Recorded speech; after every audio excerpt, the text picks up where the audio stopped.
Hello guys, welcome to my channel. तो आज हम इंटरनल कंबशन इंजन की रिवीजन करेंगे और न्यूमेरिकल्स भी करेंगे। चलो आज शुरू करते हैं हम।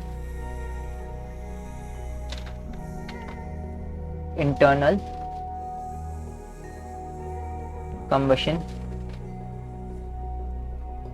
इंजन, हम इसमें न्यूमेरिकल्स के को डील करेंगे। न्यूमेरिकल्स, तो मैं न्यूमेरिकल स्टार्ट कराने से पहले थोड़े फॉर्मूला बताना चाहता हूँ।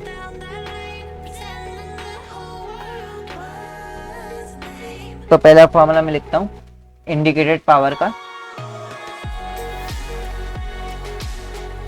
ये आई का मतलब होता है इंडिकेटेड। इंडिकेटेड पावर होती है आई प्लान बाय 60,000। ये पी एम होगा। ये पी एम है हमारा मीन इफेक्टिव प्रेशर।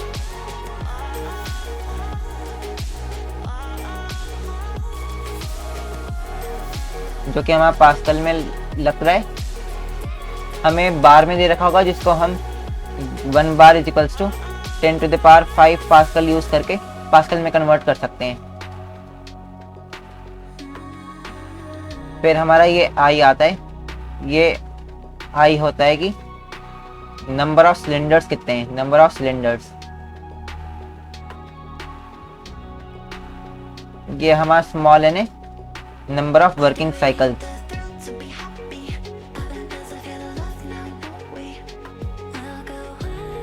अब ये जो नंबर ऑफ सिलेंडर्स का था, इसकी कोई यूनिट नहीं होती, तो मैं यूनिट नहीं लिखी।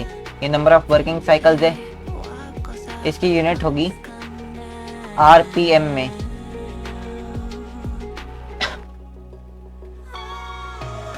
ये नंबर ऑफ वर्किंग साइकिल्स हमारी यूनिट आरपीएम में होगी। ये ए है area, cross sectional area of cylinder, और ये है लेंथ या हाइट ऑफ द सिलेंडर। हम इसको लेंथ ऑफ द पिस्टन भी बोल सकते हैं, हम इसको cross sectional area of piston भी कह सकते हैं। ये हमारा सिलेंडर है, इसके अंदर हमारा पिस्टन होता है।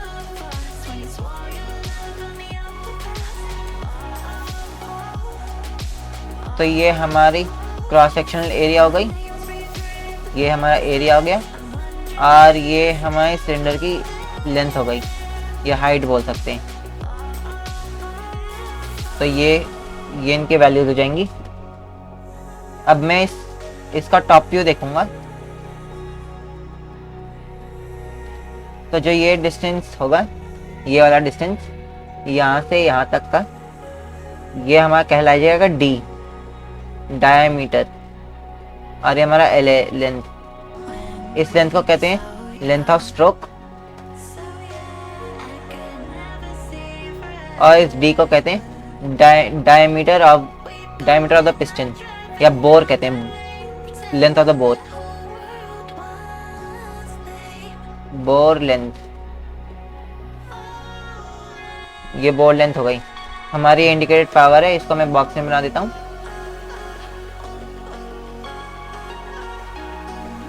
अब हमने 60,000 को लिखा। ये हमारा जो प्रेशर था, ये पास्कल में था। ये लेंथ भी मीटर में, ये एरिया भी मीटर स्क्वायर में, ये एनआरपीएम में है। पर तो हमें इसको आरपीएम से जाके आरपीएस में बदलना पड़ेगा। क्यों बदलना है? क्योंकि ये हमारी इंडिकेटेड पावर की यूनिट है किलोवाट में। किलोवाट है इसकी यूनिट, वाट नहीं किलोवाट आएगा ये। अब हमारे ये आरपीएम में था, तो इसका आरपीएस में करा, तो फिर ये रोटेशंस अपॉन मिनट होता है। इस मिनट को सेकंड में करना है, तो फिर इंटू 60 करना पड़ेगा, इंटू 60। तो फिर रोटेशंस पर सेकंड आ जाएगा। तो फिर ये 60 इस वजह से आया। और फिर 1000 क्यों है? क्योंकि हमारी ये पूरी वाट में आती, आई की यूनिट नहीं है। ये प्रेशर पास्कल में, ये मीटर। तो फिर और ये रोटेशंस हैं, तो फिर ये हमारी वाट में आ जाती यूनिट। हमें किलोवाट में करना है, तो फिर हमें 1000 से डिवाइड करना पड़ेगा। ये 1000 से डिवाइड करना पड़ेगा, तो फिर हमारी जिससे कि किलोवाट में आ जाए। ब्रेक पावर क्या होता है हमारा? 2 pi n tau bye 60,000 kilowatt. ये हमारा n क्या होगा अब इसमें, ये हमारा n होगा RPM speed of crank shaft. जो हमारा ये वाला पिस्टन होगा ये कुछ नीचे एक क्रैंक शाफ्ट से कनेक्टेड होगा। ये हमारा क्रैंक शाफ्ट से कनेक्टेड होगा, तो ये हमारा क्रैंक शाफ्ट है और ये उसकी आरपीएम स्पीड है। अब इस आरपीएम को भी आरपीएस में करना होगा, तो फिर 60 आ गया यहाँ पे, और फिर ये वाट को किलोवाट में करना, तो फिर हमें 1000 से भी डिवाइड करना पड़ेगा, तो इसलिए 60,000 आया ये। और मैं ये इस आईपी को एक चीज़ लिखना भूल गया, ये हमारी होती है इंडिकेटेड पावर या power inside the cylinder of IC engine.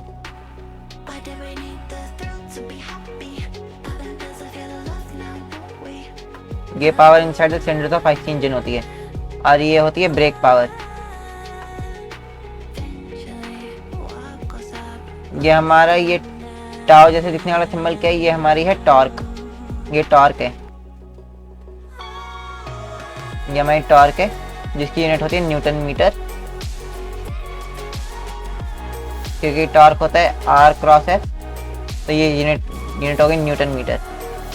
अब हम इस ब्रेक पावर का जो फॉर्मूला है इसको हम और आसान तरीके से याद कर सकते हैं।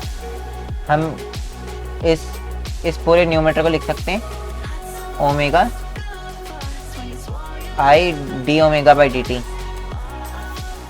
अब हमारा हाफ आई ओमेगा स्क्वायर तो एनर्जी होता था, एनर्जी, और फिर अब हम हाफ आई ओमेगा स्क्वायर को किसी टाइम से डिवाइड करेंगे तो तब हमारी पावर आ जाएगी।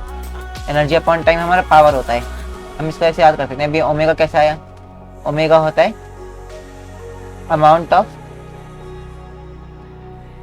Angle displaced upon time, omega हमारा ये होता है।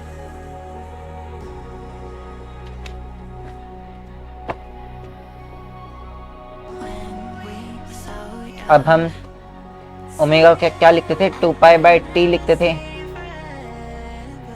अब लेकिन अगर n रोटेशंस हैं, n रोटेशंस इन 1 सेकेंड, तो फिर ओमेगा हमारा हो जाता था 2 पाई n बाई टी। तो हमारा ये ऐसे ही इसकी तरह दिखेगा।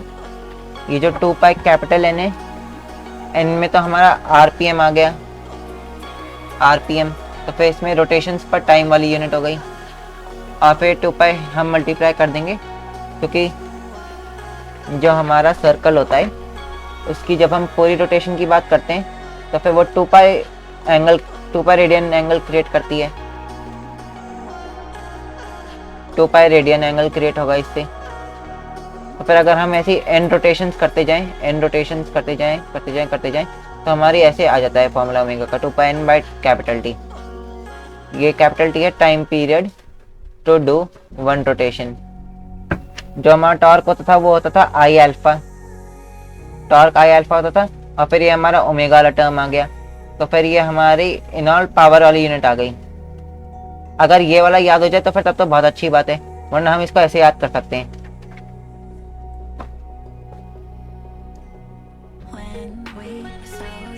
अब हम एफिशिएंसी पे चलते हैं, एफिशिएंसी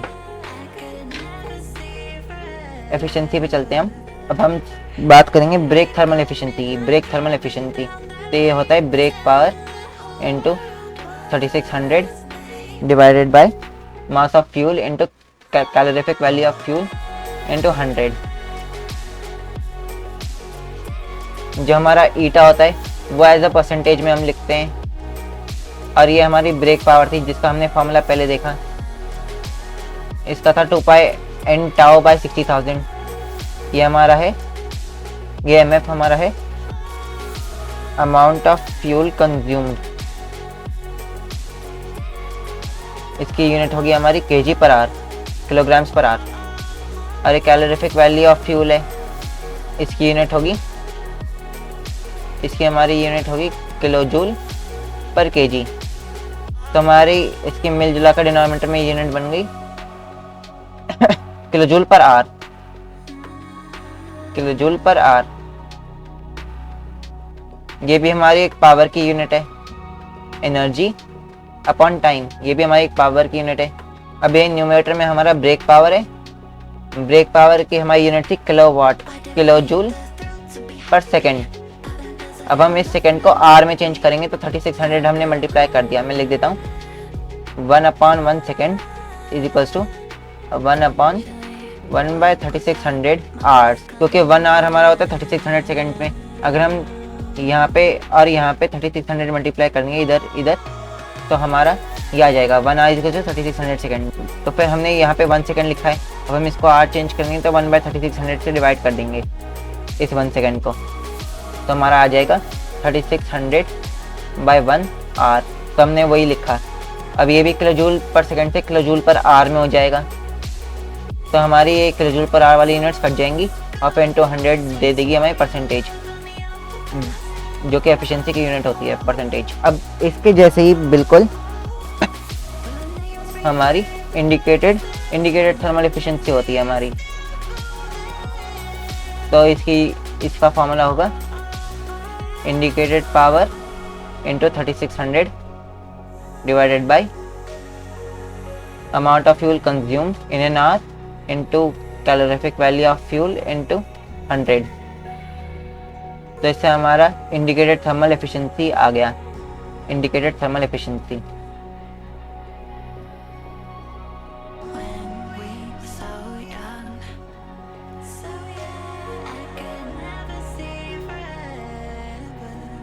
और ये हमारा था brake thermal efficiency, brake thermal efficiency. ये इंडिकेटेड थर्मल एफिशिएंसी है और पिछले वाला था ब्रेक थर्मल एफिशिएंसी। अब सेम लॉजिक लगाएंगे। अगर हम, ये हमारा किलोवाट में था, यानी कि किलो जूल पर सेकंड में था। अब हमें इसको करना है किलो जूल पर आर में, तो इसको हमने 3600 से मल्टीप्लाई कर दिया। तो वही लॉजिक हमने इधर लगाया और फिर हम इस फॉर्मूले पे पहुंच गए। इसके बाद हम चलेंगे मैकेनिकल एफिशिएंसी पे। मैकेनिकल एफिशिएंसी होती है brake power by indicated power into 100।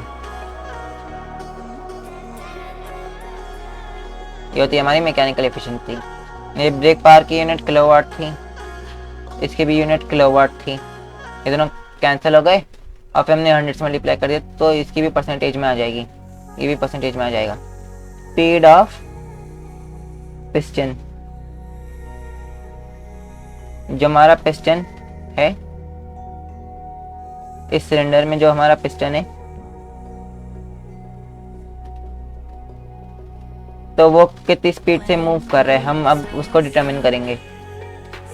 ये पिस्टन मैंने शेडेड जो बनाया है वो है स्पीड ऑफ पिस्टन, जो कि हम एस से डिनोट करते हैं। वो होगी 2Ln/60। ये हमारी होगी स्पीड ऑफ पिस्टन 2Ln/60। अब जो हमारा क्रैंक शाफ्ट है, जब वो आधी रोटेशन करता है, तो जो हमारा पिस्टन होता है वो हम मान लेते हैं ये L = 0 है। और फिर ऐसे ही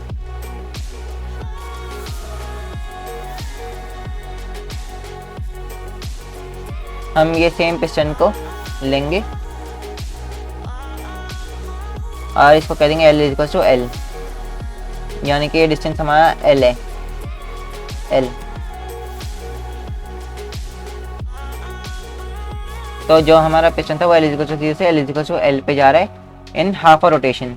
हाफ रोटेशन पे जा रहा है हमारा पिस्टन, L = 0 से L = L क्रॉस करता है। ये मैं इसको और अच्छे से ड्रॉ कर देता हूँ। ये हमारा ऐसे था, ये इस पॉइंट से हमारा पिस्टन जुड़ा हुआ है ऊपर, और फिर ये पॉइंट ऐसे आ गया ऊपर। तो हमारी रोटेशन आधी हुई है, हाफ रोटेशन। ये वाला पॉइंट नीचे था, अब ये वाला पॉइंट ऊपर आ गया, तो हाफ रोटेशन हुई और हमारी पिस्टन L = 0 से L = L पे पहुंच गया। तो इसकी तब भी कोई स्पीड हुई होगी। और फिर जब यही प्रोसेस ऐसे वापस होता है तो तब हमारी पिस्टन L से L=0 पे पहुंच जाता है। तो हमारी तब भी कोई स्पीड बनी होगी, ऐसे नीचे आ गया। तो हम इसमें क्या करते हैं, total distance by total time लगा देते हैं, क्योंकि ये हमारी स्पीड है। स्पीड होता है total distance by total time. ये हमारा हाफ रोटेशन में L डिस्टेंस कवर हुआ, फिर 1 रोटेशन में हमारा डिस्टेंस कवर हुआ 12 डिस्टेंस कवर हुआ। अब लेकिन ऐसे तो बहुत सारी रोटेशंस हो रही हैं 1 सेकेंड में, एंड रोटेशंस हो रही हैं, एंड रोटेशंस।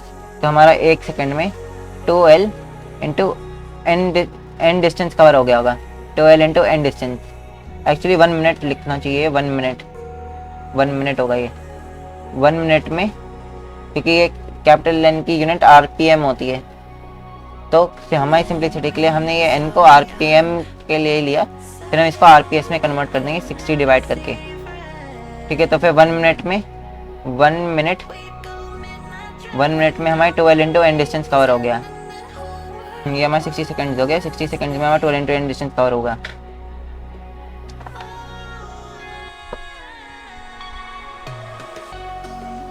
तो हमारा 1 सेकेंड में कितना कवर होगा, 2L into N divide by 60।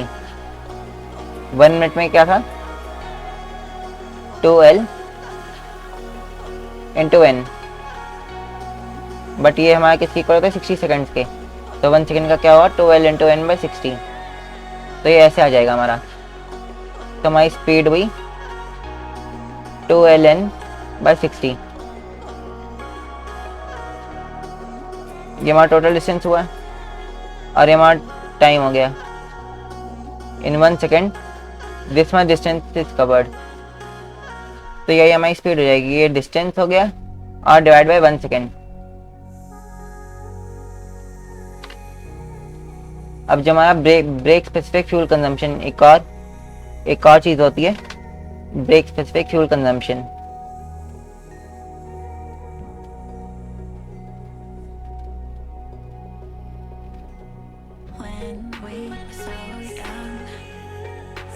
तो अब ये क्या होता है, ये BSFC का फॉर्मूला होता है amount of fuel consumed in an hour divide by brake power. ये इसका ये ट्रिक है, ब्रेक से हमारा ब्रेक पावर याद आता है और फ्यूल कंजम्पशन से हमारा रेट ऑफ फ्यूल कंज्यूम याद आता है। ये M है अमाउंट ऑफ फ्यूल कंज्यूम्ड, जैसे हमने पहले लिखा था, और ये BP हमारी ब्रेक पावर।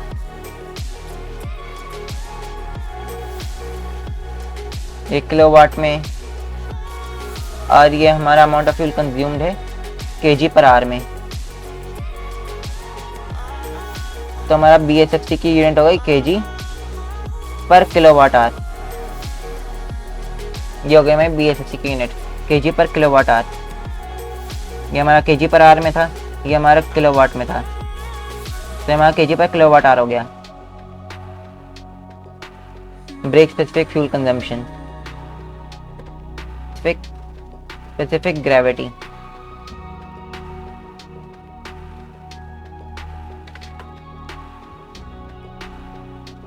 जिसको हम रिप्रेजेंट करते हैं G स्पेसिफिक से। तो अब हमारा वो क्या होता है, हमारा स्पेसिफिक ग्रेविटी होता है डेंसिटी ऑफ सब्सटेंस को जब हम कंपेयर कर रहे हो डेंसिटी ऑफ वाटर से। अब हमारा यहाँ पे जो सब्सटेंस होगा वो हमारा फ्यूल होगा, पेट्रोल हो सकता है, डीजल हो सकता है, पेट्रोल या डीजल, कोई सा भी हमारा फ्यूल हो, ये वो सब्सटेंस होगा। Density of fuel by density of water. तो ये हमारी स्पेसिफिक ग्रेविटी होती है।